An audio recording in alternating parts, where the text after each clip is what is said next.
think long term, go out, just genuine interest in people's life and just like, hey, what do you actually do? What's your life look like? I think just don't take it very purposely at first, right? At least not until like you really have a purpose to make this connection about you're smart, you're different, right? And his suggestion to me was you need to market yourself better. Hey everyone, welcome back to our new episode. We are Nara and Lane, the host of MPods, the podcast where we sit down and talk with the great minds that have emerged from the University of Michigan. We also hope this podcast can be a platform to connect the Michigan alum back together and also provide some career and life experience for the current students at the same time. And today our guest is Danny Dong, who graduated from the University of Michigan with a dual degrees in business and computer engineering. From leading the Ross Alumni Club in San Francisco to switching from big tech to startups and becoming an angel investor, Danny's career is a story of adaptability and success in the world of tech and investments. Join us as we explore Danny's story, learnings, and advice for students and professionals. Yeah, so we can start.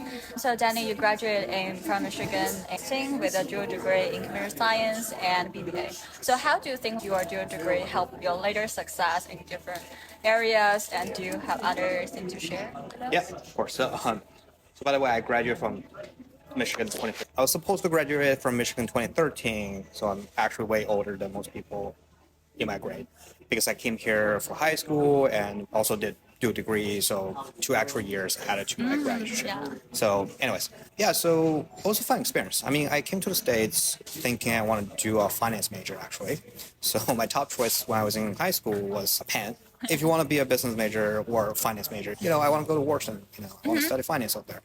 But then my host family kind of greatly influenced me on, picking science and engineering. Being say, hey, in science and engineering, creating values for the people. I said, okay, I was easily convinced. So, okay, cool. Then they were actually professors at Michigan. So, okay, cool. So then I went to Michigan, actually started with engineering major, and I still didn't know what I want to do. So I tried to start a business and, didn't really work out. So I said, okay, I still need some business skills. So I applied to Ross and got in and started. Yeah, so do you have anything interesting in Michigan like you want to share, like some clubs or some entrepreneurial related projects? Yeah, I mean, I think one thing very interesting about Michigan is it just has a lot of things to offer. So no matter what you want to do, you probably can find something there. And for example, if you're very interested in watching squirrels, there's a squirrel club on campus. I'm just saying.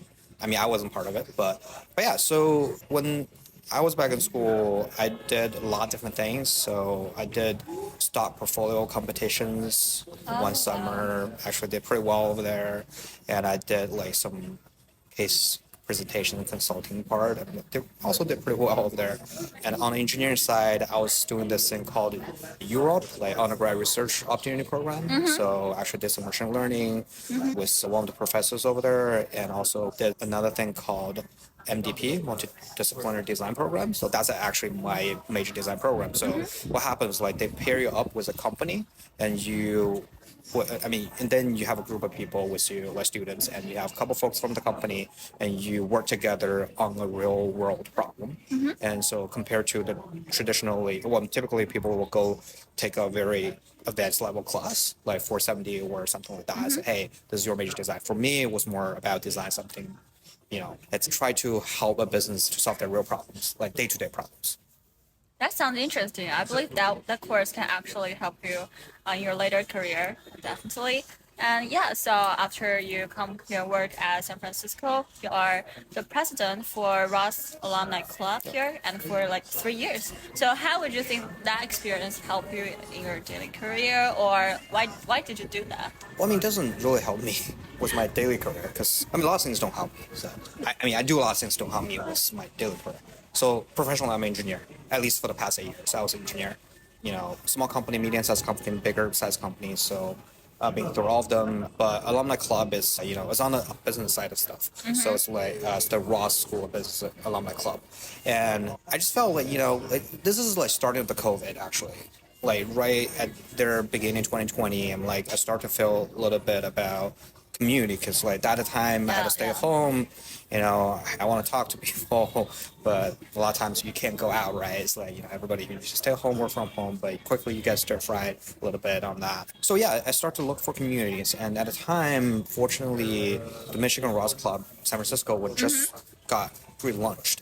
So it was dormant for a period of time, and Maddie, the new president, started to put a lot of effort into the club and try to organize events for the alums. And I was okay, great. I want to join. I want to help out. And so I started there and started to create posters for them and started to write marketing emails and organize events. And then eventually said, wow, this is great. So Maddie was trying to do her own thing. She has a startup now. So she said, okay, do you want to take over? I said, sure, why not? So I started to manage all the things.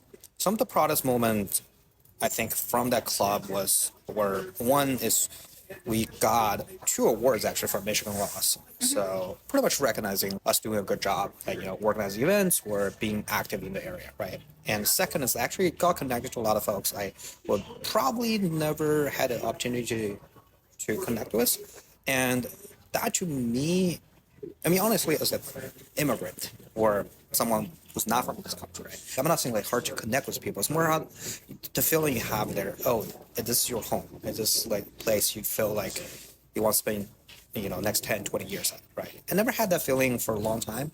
Even I studied here, I came to high school as I am. Eventually, I'm going to go back to China. But that is like when you start to connect with people more from not only professionally, not only talking about engineering stuff, but talking about other stuff. You see the community like builds around you. You're actually part of the community. And you just felt, I mean, personally, I felt, wow, that was really powerful for me to say, this might just be my home. Yeah, that sounds awesome. I'm really passionate about building the communities, no matter it's inside of school, building student clubs, or outside of school, like you build an alumni club. And I wonder since we are seniors and we're gonna graduate pretty soon, we probably also wanted to join some of the alumni clubs after we graduate to kind of feel the sense of togetherness. So I wonder for the new graduates, what kind of advice you have like for us to explore the alumni clubs in different cities, what kind of activities they host from time to time. Yeah. I'm going to give you a general advice first and talk about the school part. I mean, the general advice is for young people, you guys, you have a lot of options after school. If you go to New York, Chicago, or any of the big cities, there's a lot of activities out there. Yeah. Definitely go for them. You should think career or networking away, but at the same time, enjoy yourself. We have the options, definitely do it. And second of all is like try to think this thing in the long term, connect with people for the long term, not just for the sake of like, hey, I am trying to get some answer from you. I'm just trying to talk to you about a career or a job, right? I think long term, go out, just genuine interest in people's life and just like, hey, what do you actually do? What's your life look like? I think just don't take it very purposely at first, right? At least not until like you really have a purpose to make this connection valuable. So what I say to a lot of people is the best time to connect with someone is when you don't need their help, right? So that's how I typically approach this kind of. So, I mean, okay, so that's a long story short. I want to come back to your questions. What should you do? I think like definitely stay connected with your alumni club. That has been a really good, especially from Michigan actually. One thing I found out is like Michigan folks like to help each other. Yeah. They actually respond to cold reach outs. They like to talk to you. They have a great school spirits, and then they like to help younger alums. So that's one thing like I think is very unique, and also I think it's the biggest alumni network, existing alumni network out there. So I mean, 1 + 1 together, you can see this is super powerful, right? So try to stay connected with the local alums clubs and then build up like a long-term thing. Try to learn about other people's things. Don't just like, say, hey, I studied this and then this is all I want to learn. Because you're young, you have 40, 50 years ahead of you. Things can change. I can talk a little bit more about that later, but yes, just stay open-minded and then I think that will benefit you.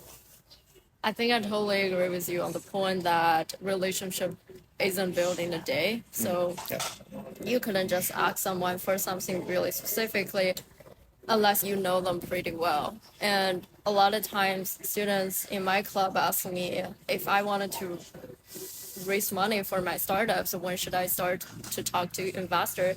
I always tell them, talk to them when you don't feel like you want to raise money. And another thing, you said the Michigan pride is what I really appreciate and feel lucky to go to Michigan, because a lot of times all the podcast guest speakers that we approach to are through cold emails, and a lot of them said yes, and I'm really appreciative, grateful for that. I think moving to your career path, you interned in Dell for a product manager role, and then you also did another internship in Amazon and doing soft developer engineer. But after you graduated from Michigan, you actually decided to join a startup. Yep. I wonder what excited you to join a startup instead of working in a big tech firms. Yeah. So there are two ways to look at this, right? One way, people say, wow, you're so smart. You did engineering plus business. And then you did all the PM internship, you did an engineering internship. And that's one way to look at it. And to me, it's only because I just didn't know what I want to do.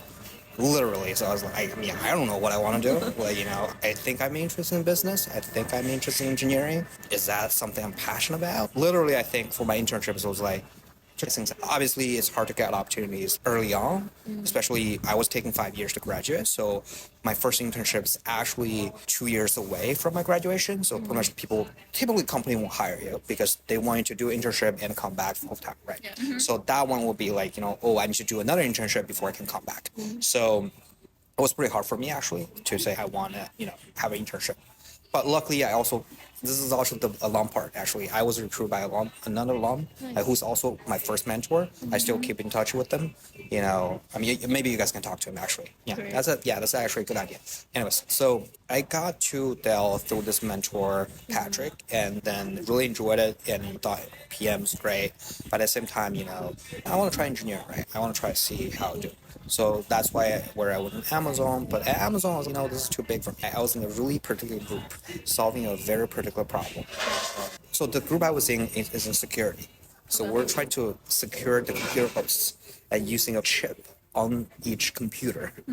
So to me, this is cool, but I want more. I want to learn how things are built end to end, not just focus on one particular thing. Some people want to focus on one particular thing, great, but for me, I actually wanted to learn more, right? I talked to a bunch of people and also did MDP and worked with this company. Really enjoyed that because you have to work with them from the very beginning to understand what is the problem, come up with a solution, implement it, and then evaluate it, right? So the MTP actually took a year.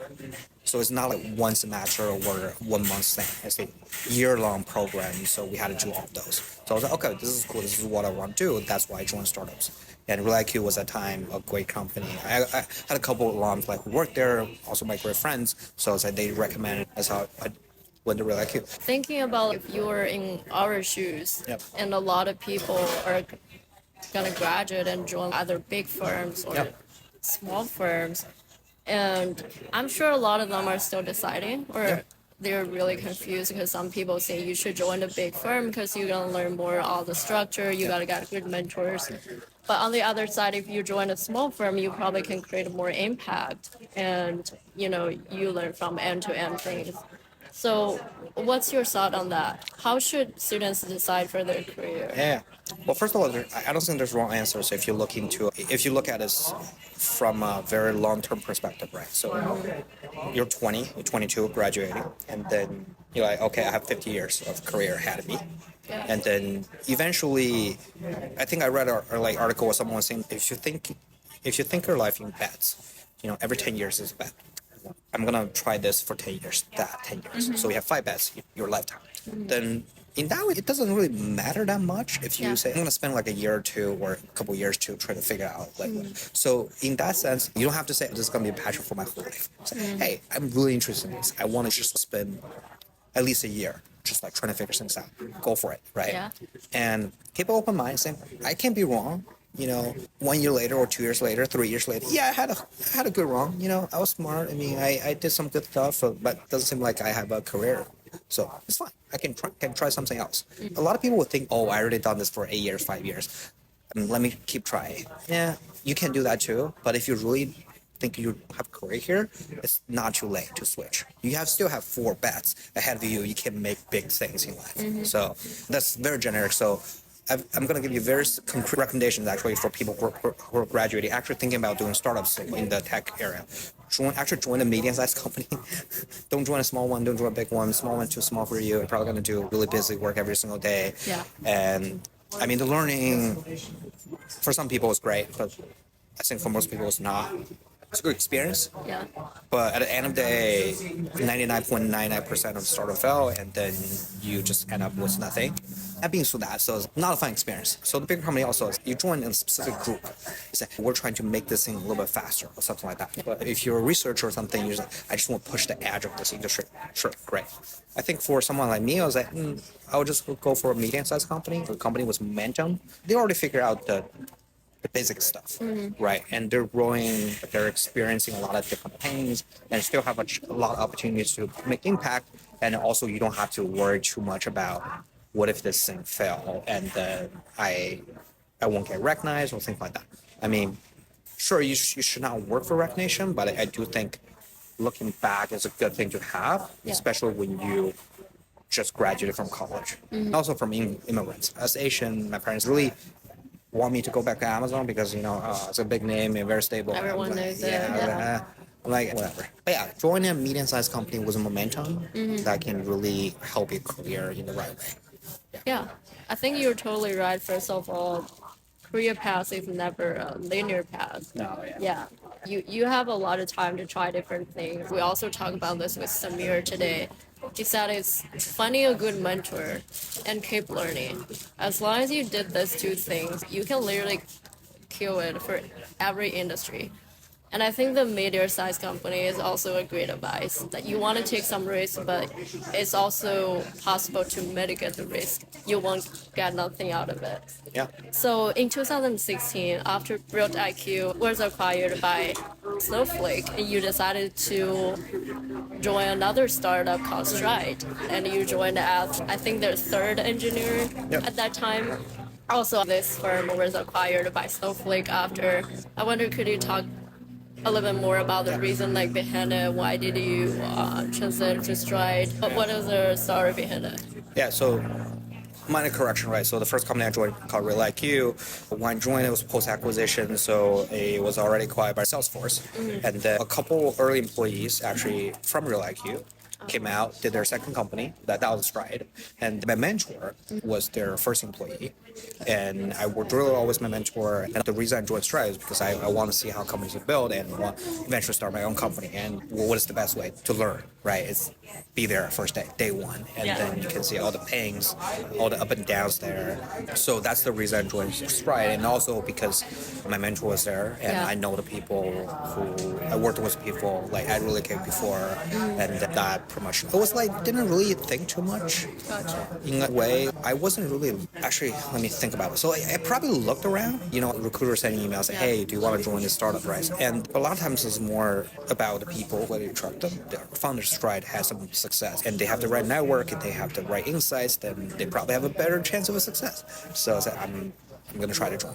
So that's the whole reason. We were acquired by Snowflake in 2019, and a team moved to Snowflake to build application layer. So Snowflake traditionally is the data warehouse company where people do analytics stuff, but the ecosystem plays more important in a way. I've seen it at Salesforce and Snowflake. That makes a lot of sense. Following the mentor and also seeing a good trajectory for building their new startups sounds really exciting. And I wonder, how was the team dynamics changed after Stride was acquired by Snowflake? I know you still stayed in Snowflake for a few years. Do you still work with the same team, or did you change your role and you don't work with your mentor anymore? Yeah, I actually worked with my mentor for 2.5 years after the acquisition. She was my manager then. So I pretty much worked with the same person for the past 7 years or so. Yeah, I think it definitely changed a bit because Stride was a really small company, right? 30-ish people. And Snowflake, when we joined, was around 1,000 people. So you already have the core product running, and then we're trying to build something new on top of it. And so there's a lot of transition in kind of working with other teams. And that's in general true as a bigger company, is like you need to figure out your cross functions. So that part changed quite a bit because at the start, you literally just sit right next to the person you want to talk to and say, hey, can we talk? But at bigger company, you have a ticketing system, you have other stuff, Yeah. So there's a lot more complex, right? I think the biggest change is how do you collaborate with other people changed quite a bit, yeah. Yeah, I think your experience with both small companies and big companies will definitely inspire a lot of people. Moving forward, that we want to talk a little about your angel investment. We know that you're also an angel investor. So how did you start that? Why do you want to do that? Yeah, I mean, so after Snowflake IPO, one thing was on my mind a lot was how do I diversify? I think that question probably hits a lot of people's mind. And, when you have somewhat of some financial success in a way, like children, whatever. So now what happens is you have a concentration of equity in one company. And then it's like, this is probably not the best way to hold your equity, hold your money. So I thought a lot about diversification, and the angel investing is one of the ways, right? And also, I believe, I always being a startup person, I really believe in the system. I'm going to build my company one day, so what's the best way to stay in the ecosystem, to provide more financial help or advisory helps to people already trying to start a company. So that's how I thought about it, and my first investment is actually someone who interned at Snowflake. So that's how I got to know him. This person interned at Snowflake and dropped out of college and started his own company. And we chatted a little bit and said, wow, okay, cool. Yeah, that was my first angel investment. Yeah. That's how I started, pretty much. Just like someone I know who's starting a company, and I just rolled the track. Yeah, I know a lot of people start doing angel investment just through their own personal networks. What kind of companies you're looking? So at this particular moment, I'm trying to conserve cash to build my own company. So this 100% honest, I'm not deploy capital because I need to save money to last myself longer so I can have better chance of building something. But when I was looking, so there are two ways, right? One is through your network. My second investment is actually through Michigan network. So through a network, you probably can find some people. So it's like you already believe in the school, right? It's like, so you think this person at least has some criteria to be there, and you talk to people, talk to the founder, and understand what they're trying to do and their passion, and then how they're building it. So that's one way. That's very important, especially I only do early ones because I do think the founders need the most help early stage, and it's hard to actually find help early stage, especially if you don't have the network. A second thing I look for is technical ability, whether you can actually build something. Sometimes there are two ways, right? One is you have a technical founder, say, hey, we can build this. Second one is if you don't have a technical co-founder, you actually can figure it out. I mean, especially this age, it's like there's so many ways you can build something without even writing code, right? So how are you the person who can figure it out? So those are two things I look for. And I definitely pass companies just based on I don't believe their technical team can deliver what they promised. So I do think that's probably because of my background. I have an engineering background. Founders always can paint you a really good picture. Oh, this is going to be great, and this is paying, this is something I'm going to build. But in reality, how can you build it? What are the ways you're going to build it? So I think from my perspective, I need to know from the engineering side, can you actually do it? And I believe that your background from both financial and engineering can help you to better do angel investment because you also know technology and also know financial statements. So financial statement doesn't matter too much in early stage. Nobody really have them. They probably have projections, right? It's like, this year we're gonna hit this revenue. The next year we're gonna hit 100% increase, whatever. Most of them not very immature. Yeah. So you typically don't put too much thinking in financial statements early stage. Yeah. You bet a lot on the team. You pretty much bet 100% on team and how they're gonna approach it. Yeah, the market. Yeah, sometimes the market.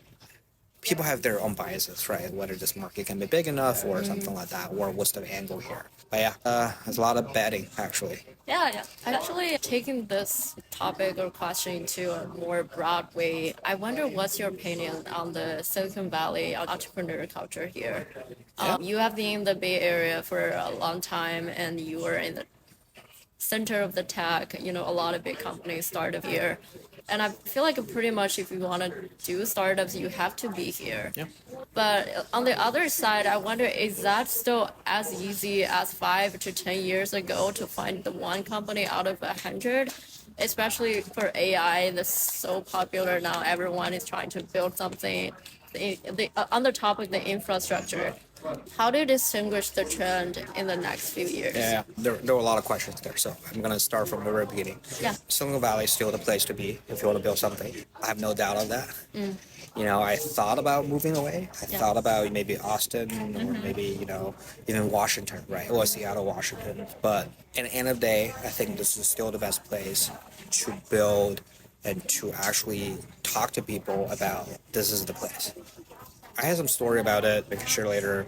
I just want to answer your question. I still believe this is the place to be. And if you want to start up, you want to do technology, come here, no doubt. And the other questions, I think, on the AI part, I'm not sure. Honest answer is I'm not sure because a couple things, right? It's a little bit different from the other shifts we have seen in the past. Before, most newer companies are running against people who cannot move, like incumbent who cannot move really fast or who cannot really adapt really well, right? Because their system were built in different ways or something like that.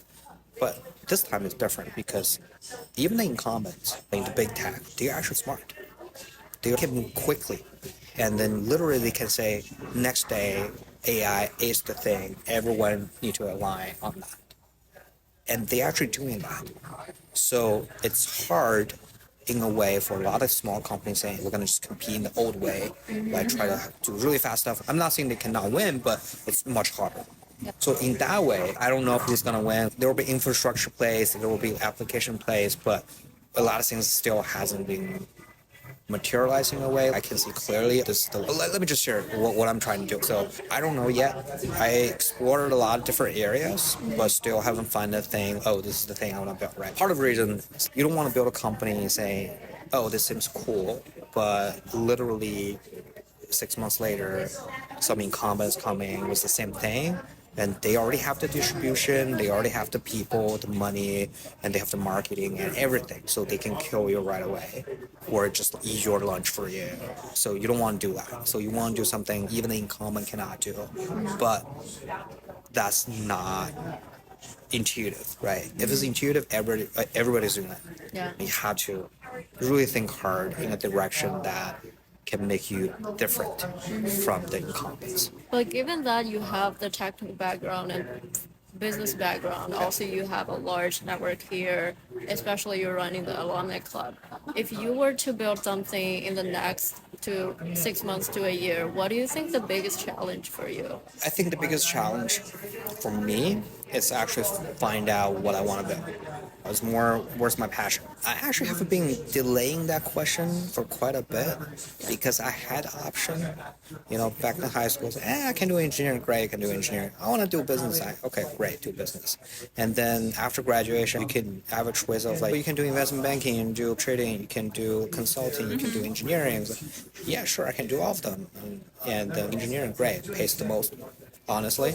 So I was like, okay, that's the big reason I picked. And I've been engineering for the past 8 years. I still have a lot of options, but I've been delaying the question of what am I really passionate about till this day. It has been easy. Yeah, engineering, you got paid a lot and, good life, perfect. So that's why right now I'm still spending a lot of time to think about what I'm passionate about. It's not an easy task. Yeah. I mean, if you're good at something, you can do it for a while. But in order to do something for the rest of your life or spend years on that, you gotta be passionate. You really love it. You feel like only you can solve the problem right now. I think probably not only you can solve it. I mean, I actually don't believe that. A lot of people say, I gotta solve this problem. I think it's more like, I have to be part of the solution. No matter how many people are solving this, I want to help to push the solution in the right way. It's easy to say, oh, I'm passionate about this. It's so easy to say that. You ask people, say, oh, I'm passionate about biking or I'm passionate about rock climbing. Yeah. When people say that, I'm okay, cool. When was the last time you did it, right? You just ask the questions, what are the evidence? What are the facts? It's like, oh yeah, I go every day or every 2 times a week. So great, you're actually passionate about this. You said, no, okay, last time probably 2 years ago, right? Yeah, Okay. yeah. Okay. Right? So apply same thinking into what you want to build, right? Just find evidence in your lives, like what do you do during the weekends? What actually you spend some time on that Yeah. nobody think you should spend time on, or it just doesn't help you in a very straightforward way, but you still want to spend time on it. Also, a lot of people will undersell that. They'll say, "Oh yeah, I just feel like that's interesting to do. I just kept doing that for so long, but I never thought it was passion." But Yeah. look at evidence. You've been doing this for the past 5 years, 10 years, and then that's literally your passion. So yeah, it's hard. I'm also curious when you are in the discovering stage, when you're in the exploring stage, how do you spend your time in the day? And a lot of students I know in the school, they feel they're passionate about something and directly started building it, but after a few weeks or a few months, they realize, okay, this is not some of the problem that I really want to solve, or I couldn't really solve it because of my ability. Do you actually spend time doing the coding when you were in the exploring stage, or you just spend a lot of time figuring out, talking to people? Yeah, I think that's a great way. Try to spend time. Write code, write something to figure out whether you like it. That's a great way to do it. For me, because I know I can code, I don't spend a lot of time on just actually trying to code it. Yeah. It's more about finding what to code for, like what to code, right? So I spend a lot of time just talking to people, and typically how that happens, you have some idea. Okay, let's find out who will be the user for this thing. But that's why I said code research actually works. So you go on LinkedIn, you find a person who with this title. It would be great someone's already connected, like you have mutual friends or something. But if not, I just add them on LinkedIn and just send them a note, say, hey, I'm trying to evaluate the idea in this area. Love your feedback on this. And most people actually say, yeah, sure, why not? Like, let's talk for 30 minutes. And so that's what I've been doing a lot. Yeah, I think we should suggest our students to do this, like when they have an idea, and let's just talk about it. Yeah, I think one suggestion for that is be very specific what you want to do, especially someone you don't know. Have the context, do your research on the person. Don't say things like that's not true or easily can be found on LinkedIn or something like that, right? That's just unprofessional, right? Yeah. And once you've done that, be very straightforward. 1, 2, 3. Here's the things I want to learn, and here's the things I want to get feedback on. That always just save people's time. Once you write your questions down, you actually have a much better idea of what you want to ask. The second is the person might just give you a really good response in text format. You don't have to jump on the call, which is much easier for both sides to understand, okay, this is a great outcome, right? Yeah. So be specific what you want from this person trying to reach out to. I know a lot of people around your age, after they spend a lot of time on their career and they wanted to make a stop and kind of find something new to work on, they will actually take a break and go to school again, like doing an MBA for 2 years or doing other graduate program for 2 years. Is that something that you were considering? Thought about it for sure, right? Most of my business school classmates went back to school to did their MBAs. Yeah, I thought about it. I think for the longest time, I've been trying to do the easier thing in my life. Because at the very beginning, I wanted to start a company, but then my excuse being, I need to learn about this, I need to join a small company, I need to do this, and learn about engineering skills or whatever, right? I've been having excuses saying, I need to do something else before I come to do this thing.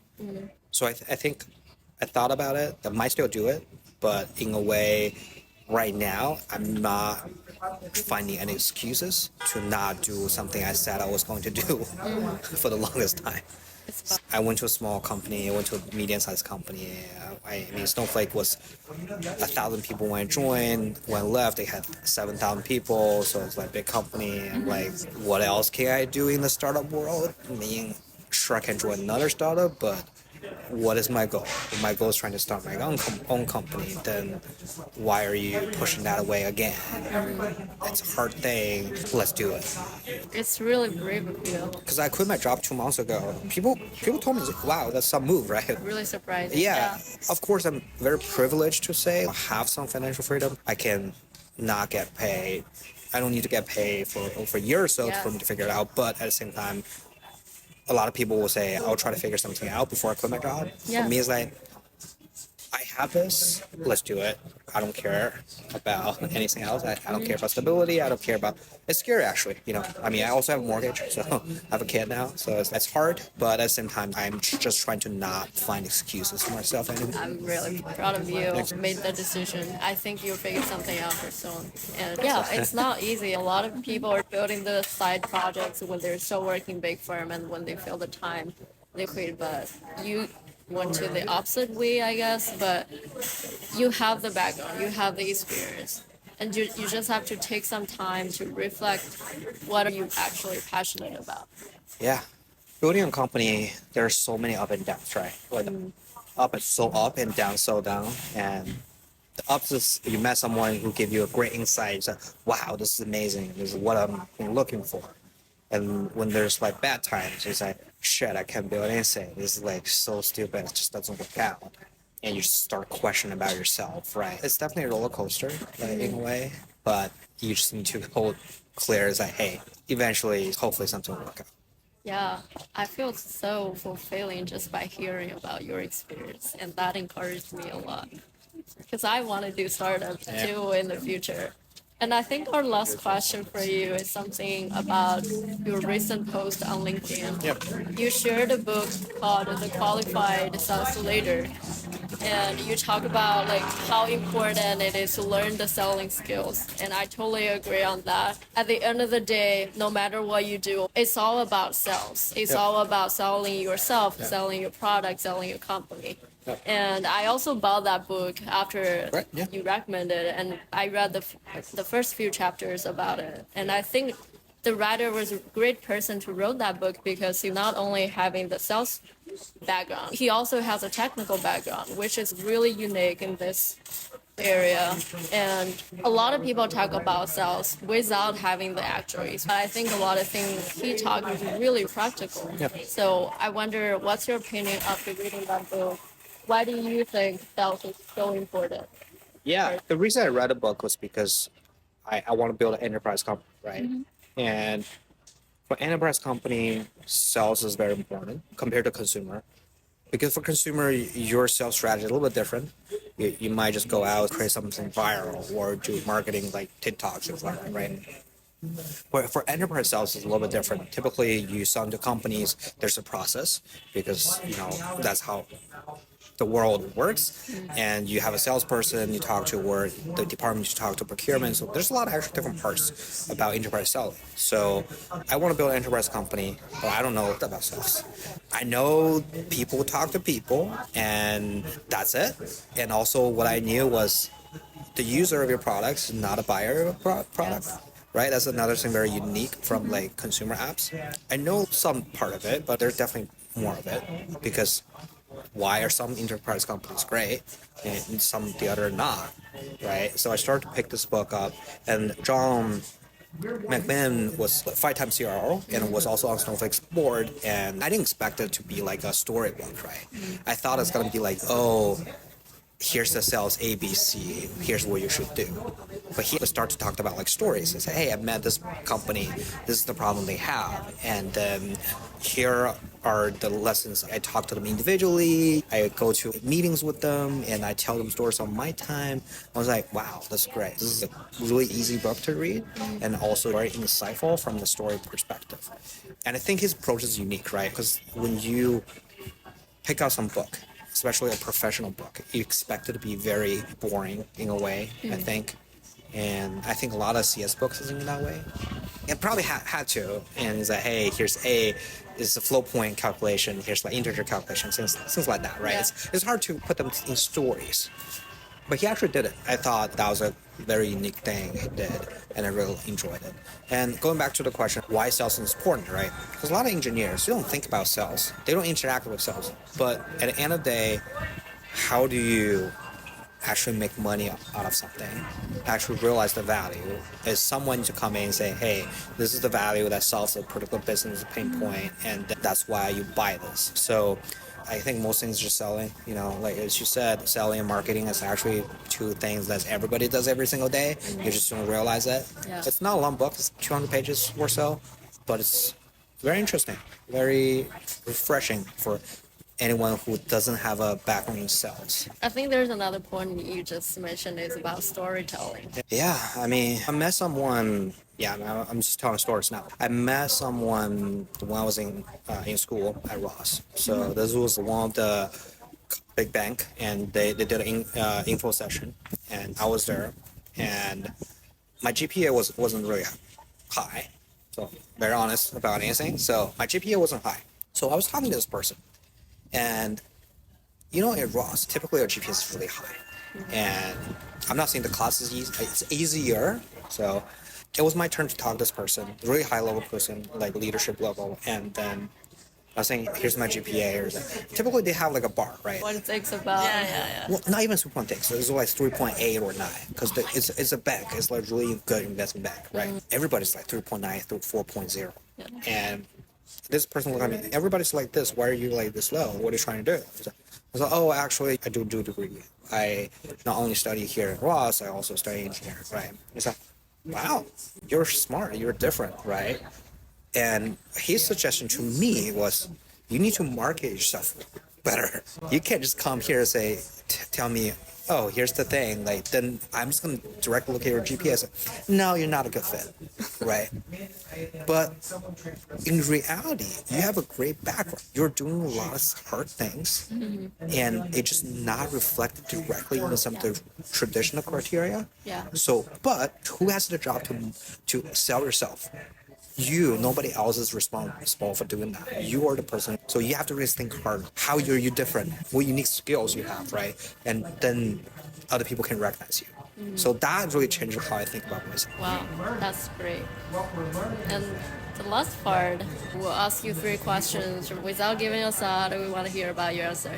Yeah. So let's start.